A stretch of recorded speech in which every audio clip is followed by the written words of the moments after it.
আসসালামু আলাইকুম। আজকে আমরা শিখব হচ্ছে ওয়েবসাইটের সাইডবার নিয়ে কাজ শিখব। ঠিক আছে, যেহেতু আমাদের পরপর দুটা ক্লাস চলে গেছে, একটা হেডার একটা ফুটার, এগুলার সব কিছুই যাচ্ছে হচ্ছে বেসিক পার্টটা। একটা নতুন সাইট থাকলে সেটা কিভাবে সাজাতে হয়, অথবা ওয়েবসাইটের প্রাইমারি স্টেজে যেসব কাস্টমাইজেশন করে একটা সাইটকে ডিজাইনের পর্যায়ে নিতে হয়। তো আমরা যদি এই সাইটটা একদম প্র্যাকটিসের সাইট, এটার দেখি এখানে কি আছে, একটা সাইড বারও আছে, উপরে হেডার নিচে ফুটার, যে কোনো একটা পোস্টে গেলেও এখানে সাইড বারের একটা কাজ আছে।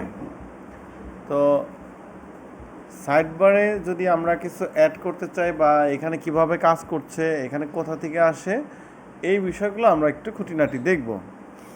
তো সাইড বারের এই যে বক্স, যেই আকারগুলো, এটা আমরা কাস্টমাইজেশন গিয়ে কিছুটা কাজ করে নিতে পারি।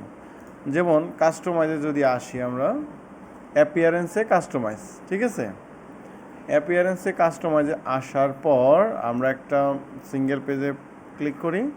এখন দেখেন এই পাশে সাইডবারে অনেক কিছু আছে। এইখানে সাইডবার নামে একটা অপশন আছে। এই সাইডবারে যেই এটা কতটুকু চওড়া হবে দেখেন, এখানে যদি বড় করি সাইডবার বড় হচ্ছে, সাইডবার ছোট হচ্ছে। তো স্ট্যান্ডার্ড 30 এটা দিয়ে রাখলাম। এখানে বক্স আনবক্স, আনবক্স দিলে এই লেখার পিছনে কোনো বক্স থাকবে না। আবার এইখান থেকে দেওয়ার পরেও যদি না যায়, তাহলে মনে করবেন সিঙ্গেল পোস্টের মধ্যে এটা আনবক্স করা আছে, ওটা আমি পরে দেখা দিচ্ছি। এরপরে সাইডবার যদি অফ করে রাখা হয়, এখানে নো সাইডবার দিলে সাইডবার থাকবে না, কিন্তু এইটা সিঙ্গেল পোস্টের মধ্যে আছে বিদায় এখান থেকে কাজ করে কাজ হচ্ছে না। যেমন যদি আমরা একটু দেখি যে এটা কোথা থেকে কাজ করছে, এখানে ব্লগ সিঙ্গেল পোস্ট, সিঙ্গেল পোস্টের মধ্যে যেমন এখানে সাইডবার আছে, এখানে যদি নান করে দেওয়া হয়, এরপরে গিয়ে যদি আমরা ওইখানে গিয়ে কাজ করি, যেমন সাইডবার এইটাও নান, তাহলে কিন্তু চলে গেল। তার মানে একটা জায়গা থেকে কাজ করলে যে কমপ্লিট কাজটা হবে তেমনটা না বিষয়। এইখানে এখন এই যে সাইডবারটা দিয়ে দিলাম। এই সাইডবার শো করা কিংবা সাইডবার অফ করে রাখা, এই দুইটা জায়গা থেকে আপনারা খুঁজে পাবেন। একটা হচ্ছে সাইডবার কাস্টমাইজেশনে আসার পর সাইডবারে গিয়ে, আর একটা হচ্ছে ব্লগে সিঙ্গেল পোস্টে এসে, এইখানে এই যে সাইডবার, ঠিক আছে। তো এখন এই সাইডবারে যেই বক্সগুলো করা আছে, এখানে আনবক্স যদি করি আমরা, তাহলে এটা কন্টেন্ট আনবক্স হয়ে গেছে, এটা না, এটা হচ্ছে সাইডবারের ইয়াটা আনবক্স করতে হবে, সাইডবার লেআউট। এই যে সাইডবারে যদি আমরা আনবক্স করি, তাহলে এই লেখার পিছনে দেখেন এই যে সাদা বক্সটা চলে গেছে। তার মানে এই ডিজাইনগুলো কোথা থেকে কাজ করে, এই বিষয়গুলো আমাদের আগে জানতে হবে। এরপরে যদি আমরা বক্সে ক্লিক করি, তারপরে এই সাইডবারের পিছনে বক্সগুলো চলে আসতেছে, তাই না? এই হচ্ছে বিষয়। ইমেজ, ইমেজের এখানে content image show side box. আমরা এখন দেখব এই সাইডে যে বক্সগুলো আছে, এইখানে আমরা কিভাবে অ্যাড করতে পারি, কোনোটা কিভাবে বাদ দিতে পারি। এর জন্য যে কাজটা আমাদের করতে হবে, যদি আমরা এখানে ক্লিক করি, সরাসরি মেইন সাইড বারে চলে আসতেছে কাস্টমাইজ উইজেট। দেখেন এখানে উইজেটের এই বিষয়টা হচ্ছে সাইড বারের মধ্যে আমাদের এই প্রত্যেকটা সেকশন আলাদা আলাদা একটা উইজেট করা। এখন উপরে যেরকম হেডারের মধ্যে আমাদের মেনু ক্রিয়েট করে কিন্তু এখানে শো করানো হয়েছিল, এই ক্ষেত্রে সাইড বারের জায়গাটা হচ্ছে এই সাইড বারের মধ্যে এখানে সার্চ বক্স, রিসেন্ট কিছু পোস্ট, কমেন্ট, কবে পোস্ট করা হয়েছে সেই বিষয়টা, ক্যাটাগরিগুলো, এখানে আরও কিছু আপনি চাইলে অ্যাড করতে পারেন। তো আমরা এখানে উইজেটে যদি ক্লিক করি, মেইন সাইডবারটা এখানে দেওয়া আছে। মেইন সাইডবারে ধরেন এই জায়গাটা, এটা হচ্ছে এই অংশটা, হ্যাঁ। তারপরে রিসেন্ট কমেন্ট, আমাদের এই কমেন্টের এই সেকশনটা যদি আমরা না রাখতে চাই, তাহলে এখানে ক্লিক করলে এটা সিলেক্ট দেখাবে। এই দুটো আমরা জাস্ট এখানে এই ডটে ক্লিক করে আমরা ডিলেটে ক্লিক করব, চলে গেছে কিন্তু, দেখতে পাচ্ছেন। এরপরে আমরা যদি চাই এইটাও ডিলিট করে দিব, তাহলে দেখেন এইখানে এই অপশনটা আমরা ডিলিট করে দিতে পারি, যে ডিলিট, এটা ডিলিট, ওকে, চলে গেছে। এটাও ডিলিট করে দিলাম। এখন দেখেন সাইড বারে অনেক সময় অনেক বিজ্ঞাপন অথবা অনেক ধরনের লেআউট শো করাতে হয়। সেই ক্ষেত্রে যদি মনে করেন আপনি উপরে শো করাবেন সেটা আপনার এক বিষয়, আর যদি মনে করেন যে না আমি এই যে রিসেন্ট পোস্টের ক্যাটাগরির উপরে শো করাবো, তাহলে এটা নিচে গিয়ে একটা ইন্টার দিবেন। ইন্টার দিলে এই প্লাস বাটনটা চলে আসবে, যেরকমটা পোস্ট করার ক্ষেত্রে আমরা পাই। এখানে ক্লিক করে যদি মনে করেন আপনি একটা বিজ্ঞাপন শো করাবেন, তাহলে এখানে একটা ইমেজে ক্লিক করলেন, ধরেন ইমেজে ক্লিক করার পর আমরা যদি আপলোডে ক্লিক করার পর ধরেন আমরা এখানে একটা ড্রোনের একটা অ্যাড দিয়ে দিলাম।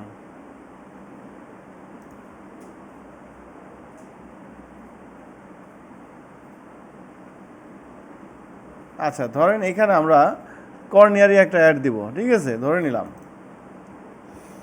তাহলে সাইড বারে সবসময় সব জায়গায় এই বিজ্ঞাপনটা প্রত্যেকটা পোস্টের মধ্যে এইটা শো করবে। দেখতে পাচ্ছেন বিষয়টা?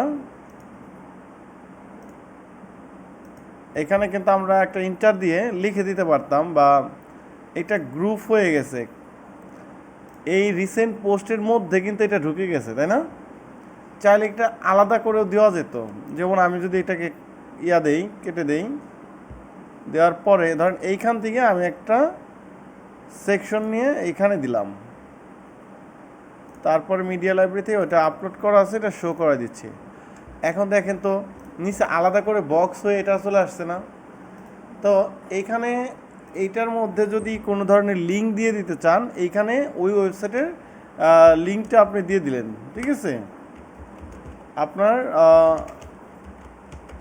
যে কোনো ওয়েবসাইটের বিজ্ঞাপন করতে গেলে সাইড বারে এরকমভাবে করে দিতে পারেন।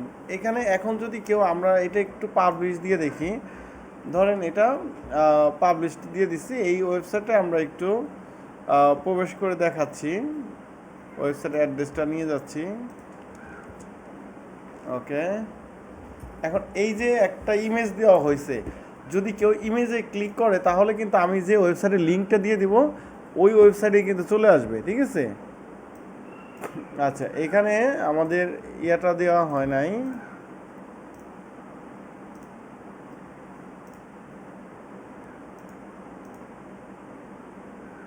আচ্ছা,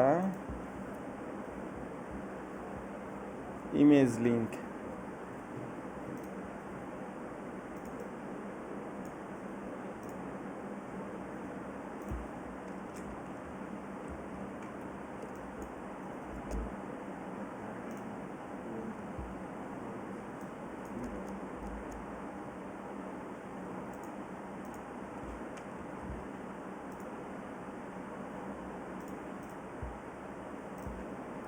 ওকে। এইভাবে এখান থেকে লিঙ্ক দিয়ে দিয়ে আপনি একটা ওয়েবসাইট থেকে আর একটা ওয়েবসাইটকে প্রমোট করে দিতে পারেন। গেল এইটা। এরপরে আমরা যদি আসি আমাদের এইখানে কোনো ধরনের এই যে বক্সগুলো কোথা থেকে আসলো, এখন এই ওয়েবসাইটের এই উইজেটের মধ্যে যা কিছু কাজ করবেন সব এখানে সরাসরি চলে আসবে। এখন যদি এখানে আপনি হেডিং নেন, হেডিং নেওয়ার পরে যদি মনে করেন যে এরকম একটা কিছু বানাবেন, তাহলে জাস্ট লেখেন যে রিসেন্ট পোস্ট অথবা রিসেন্ট ব্লগস। এরপরে আপনি ইন্টার দিয়ে এখানে দিলেন যে আপনার কী লাগবে, রিসেন্ট ব্লগের লিস্ট, এই যে রিসেন্ট লেটেস্ট পোস্ট। আচ্ছা, লেটেস্ট পোস্ট এখানে দেওয়ার পর দেখেন নিচে কিন্তু সেম ওইভাবে চলে আসছে, কিন্তু তারপর দুইটা ফাঁকা ফাঁকা যদি হয়ে যায় এরকম, তাহলে এইটা আর এইটা দুইটা সিলেক্ট করে যেটা করবেন আপনি একটু গ্রুপ করে দিবেন, তাহলে একটার মধ্যে চলে আসবে। মানে এই সেক্টরের সাইডবারের বেসিক বিষয়গুলো আপনার বুঝতে হবে। কথাটা ক্লিয়ার? এইভাবে আপনার সাইডবারটাকে আপনি যা প্রয়োজন মনে করেন সব কিছু ইনক্লুড করে নিতে পারেন। সাইডবারে আপনার অনেক সময় অনেক কিছু দিতে প্রয়োজন হয়, আর এই বিষয়টা হচ্ছে ফিক্সড থাকে। এটা মনে রাখবেন যে একটা সাইডবারে যা দিচ্ছেন সকল পোস্টে গিয়ে এই সাইডবারের এইগুলাই শো করবে প্রত্যেকটা পোস্টের মধ্যেই। কিন্তু যদি হোম পেজ বা about page, contact page fixed করে ডিজাইন করে আলাদা করে রাখেন সেটা আলাদা হবে, কিন্তু এটা কিন্তু একটা সিঙ্গেল পোস্টের একটা পেজ, কিন্তু সিঙ্গেল পোস্ট একটা পোস্ট যত করবেন রেগুলার, সব পোস্টে এই ধরনের সাইড বারে শো করবে, যেমন ফুটার, হেডার, সাইড বার, এই তিনটা জিনিস। আর বডির ডিজাইন, এই ডিজাইনের মধ্যে আপনি যে ডিজাইনটা করবেন সেই ডিজাইনটা একই থাকবে, কিন্তু দেখা গেছে পোস্ট আপনি যখন যেটা করবেন সেটা হবে। যেমন এই টাইটেলটা একই সাইজের হবে, কালার যা দিয়ে রাখবেন তাই হবে, H2 H1 প্যারাগ্রাফ যে সাইজ, যে ফন্ট, যা কিছু দিয়ে রাখবেন সেইটাই হবে। কিন্তু আমরা যেহেতু যখন রেগুলার পোস্ট করব, সেই পোস্টগুলো কিন্তু আমাদের আলাদা আলাদা লেখা চলে আসবে। তার মানে আমরা একটা স্ট্রাকচার যদি ওয়েবসাইটে করে ফেলি, পরবর্তীতে যত প্রোডাক্ট অথবা পোস্ট যা কিছুই করি না কেন, ওই স্ট্রাকচারের উপর ডিপেন্ড করে কিন্তু পাবলিশড হবে। এখন কিছুটা ক্লিয়ার? আমরা নতুন একটা ওয়েবসাইটকে এইভাবে কাস্টমাইজ করে এসইও ফ্রেন্ডলি করতে হবে, ঠিক আছে? এরপরে যদি আমরা এটা কেটে দিই, দেখেন এখানে এই একটা ওয়েবসাইটের সাইড বারে যাই কিছু করে না কেন, এখানে যত পোস্ট আছে দেখেন, এই যত পোস্ট আপনি করতে যাবেন সকল পোস্টেরই একই স্ট্রাকচার হবে, যেটা আপনি দিয়ে রাখবেন স্ট্রাকচারে। কথাটা কি বুঝতে পারছেন? তাহলে আমরা কি করব, এই সাইড বারের বেসিক বিষয়গুলো কিছু অ্যাড করব, কিছু ডিলিট করব, অন্যান্য ওয়েবসাইটের সাইড বারগুলো দেখবো, দেখে কি কি আছে এটা একটু প্র্যাকটিসে রাখবো। ওকে, তাহলে ওয়ার্ডপ্রেসের ওয়েবসাইটের সাইড বারের যে বিষয়গুলো, এটা খুব ইজি। এটা আপনি একটু উইজেটটা বুঝলেই ভালো করে বুঝে ফেলবেন। আমরা একটু প্র্যাকটিস করব, প্র্যাকটিস করলে আরও ক্লিয়ার হব, ঠিক আছে?